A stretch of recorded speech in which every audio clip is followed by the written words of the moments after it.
Mwana wa kukiubaka iyo nkuge, urakora iby'umupfapfa rose. Dore utuye imusozi kandi ndamaze ahari, ibyo ukora biratuyobeye. Uwiteka niwe wabivuze, yuko abagizi ba nabi bose abujujisi ibyaha bazamarwa n'amazi, ayo mazaza barumuzure. Bagira inama yo kubazanya, nona Nowa yabavuga ukuri,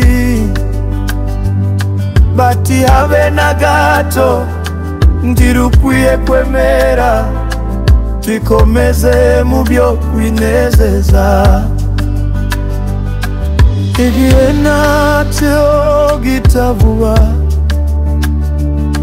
Nowa yubaka n'umwete rwose. Bose bamurebaga niko bamusekaga, bati noneho Nowa yasaze.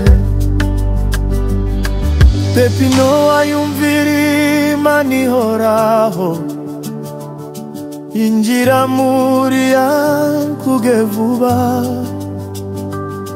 Injirana n'abandi mbagiriwe imbabazi, ubu Imana ibakingira urugi.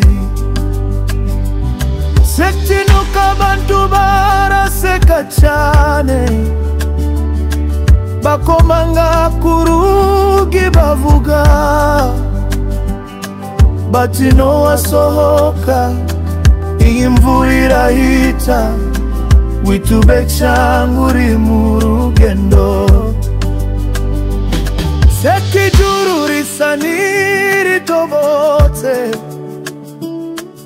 uboha bw'imvura iteye ubwoba, bati turarimbutse nk'uko Nowa yavuze, dore urupfu ruratuzengutse.